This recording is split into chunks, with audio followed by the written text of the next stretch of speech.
आलो एक विनंती करेन सगळ्यांनी माहिती लक्ष देऊन ऐका की जेणेकरून ह्या टाकीपासून आपल्या घरात कुठलीही स्फोट दुर्घटना भविष्यात होणार नाही याची मी आजच तुम्हाला इथं गॅरंटी देऊन जाणार आहे। सर त्याआधी एक गोष्ट जाणून घेऊ इच्छितो की हे सिलेंडर हे कनेक्शन एक अंदाजे आपण किती वर्षापासून वापरतोय आपल्या घरात? 15, 20, 25, 30 वर्ष झाली बरोबर आहे ना। या 15, 20, 25, 30 वर्षात या सिलेंडर बद्दल आपल्या वापरा व्यतिरिक्त आपल्याला काय काय माहिती आहे? काहीच नाही। जसं जग वापरतोय तसं आपण पण वापरतोय। सिलेंडर संपला की नवीन भरून आणायचा, जोडायचा आणि वापरायचा। फारसा आपल्याला याच्याबद्दल काही माहिती नाही। बघा गव्हर्नमेंटचे 3 सिलेंडर आहे, भारत, इंडियन आणि एचपी। या तिघांपैकीच आपल्या प्रत्येकाकडे कुठलं ना कुठलं एक कनेक्शन आहे बरोबर। या सिलेंडरला येऊन 40 वर्ष झालेली आहे। गेल्या 40 वर्षात तुम्ही साधा विचार केलाय का या सिलेंडरला एक लालच रंग दिलेला आहे? सफेद, निळा, पिवळा कुठलाही देऊ शकत होते। लाल रंग काय मॅडम? आले धोक्याचं प्रतीक आहे, डेंजर आहे बरोबर आहे ना। आता बघा दिला गव्हर्नमेंटने आपल्याला, मग गव्हर्नमेंटचे तो वाहन आहे, रेल्वे, विमान, बस, जहाज किंवा सार्वजनिक ठिकाणी याला ने-आण करायला परमिशन आहे का? नाही दिला गव्हर्नमेंटने। गव्हर्नमेंट विश्वास ठेवतं का?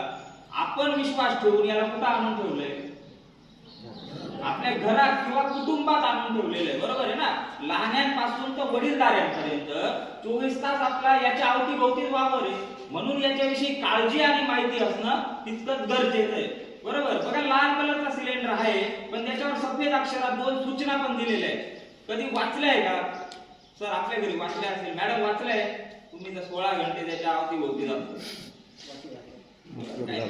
बघा। वाचन केलं गेलं नाही म्हणजे पालन करणं काय लांबची गोष्ट आहे। त्याच्यावर पहिली सूचना आहे बघा, उपयोग न होणे पर रेग्युलेटर का बटन बंद करेल।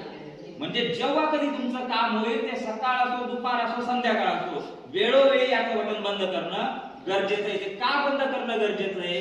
जर तुमचं रेग्युलेटरचं बटन चालू आहे तर तुमचा सप्लाय बर्नर पर्यंत ऑन असणार आहे। कुठेही लिकेज झालं आणि त्याच्या संपर्कात छोटा जरी स्पार्क आला तर काय होणार आहे? 100% स्फोट दुर्घटनाही घडून येणार आहे। म्हणून वेळोवेळी रेग्युलेटरचं बटन बंद करणं गरजेचं आहे। बघा स्पार्क याचे सुद्धा सर कारण आहे। आपण किचन मध्ये फ्रीज आणून ठेवलेला आहे जो ऑटोमॅटिक चालू बंद होतो बरोबर। आपली देवाऱ्यात 24 तास दिवाबत्ती चालू असते।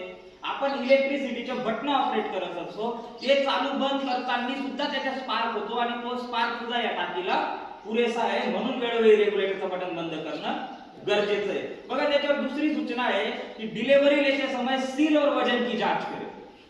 माझं इथं बसल्यापैकी आता मुलांना तर माहिती आहे सर, आपल्या प्रत्येकापैकी आपण टाकी घेताना कोण कोण वजन करून घेतं? कोणीच नाही। मग आज आपण 100% काय आहे तोट्यात आहे। सूचना दिल्या आहे गव्हर्नमेंटने, आपल्यासाठी दिल्या, एजन्सी वाल्यांसाठी सुद्धा दिलेल्या आहे बरोबर। आपण 10-20 रुपयाची वस्तू दुकानात घ्यायला गेलो, दुकानदाराने 5 ग्रॅम कमी दिली, सर आपण घेऊ का? नाही घेणार का? बरं तो आपल्या डोळ्यासमोर मोजतोय। ही टाकी आपल्या डोळ्यासमोर भरली जाते का? जिल्ह्याच्या बाहेरून भरून येते बरोबर आहे ना। म्हणून ताब्यात घेताना आपल्याला ती वजन करून घेणं गरजेचं आहे। याचा पहिला मुद्दा वजन कसं करून घ्यायचंय। आपल्या सिलेंडरवर इथे निळा पिवळा पट्टा आहे, त्याच्यावर वेगळे वेगळे वजन दिलेले आहेत, 14, 15, 16 पॉइंट काहीतरी। हे सांगता येईल का कसलं वजन आहे? नाही सर, हे फक्त रिकाम्या लोखंड्या टाकीचं वजन आहे। तुमचं भारत, इंडियन, एचपी कुठलंही कनेक्शन असेल त्याच्यात 14 किलो आणि 200 ग्रॅम गॅस भरला जातो। 14 किलो 200 ग्रॅम रिकाम्या टाकीचं वजन जे तुमचं ग्रॉस वेट येईल तेवढा तुमचा सिलेंडर भरला पाहिजे तर तो ताब्यात घ्यायचा। हे झालं वजनामध्ये। आता तुम्ही म्हणशाल वजन कुठं करून घ्यायचं? सगळ्यात महत्त्वाचा मुद्दा, आपण पहिले गोडाऊनला जायचो ते आपल्याला टाकीसर वजन करून देत होते बरोबर आहे ना।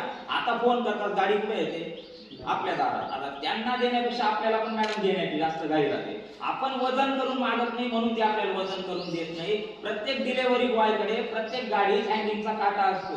जर तुम्ही वजन करून मागितलं तर तो वजन करून दिल्याशिवाय पुढे जाणार नाही। म्हणून वजन करून घेणं गरजेचं आहे। बघा प्रत्येक गोष्टीला एक्सपायरी, तसं तुमच्या टाकीला पण एक्सपायरी माहिती आहे का?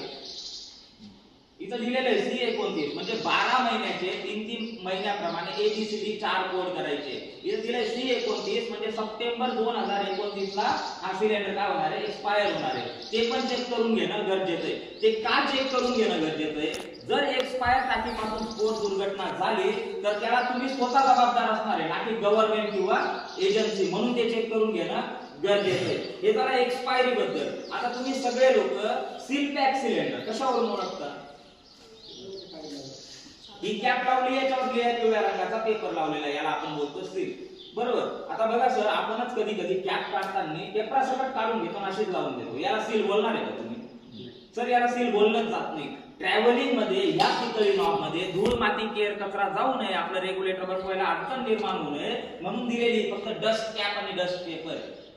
आता सील कशाला म्हणायचंय बघा, पितळी नॉब आहे, त्यामध्ये एक काळ्या रंगाचा रबरी वायसर आहे आणि त्याच्यामध्ये एक छोटासा पितळी पॉइंट आहे, जो रेग्युलेटर चालू बंद करताना खाली वर काय होतो, प्रेस होतो, बरोबर. आणि तो घरगुती उपायानुसार कसा चेक करायचा आहे की या पितळी नॉब मध्ये एक 2-4 थेंब पाणी टाकून बघायचे.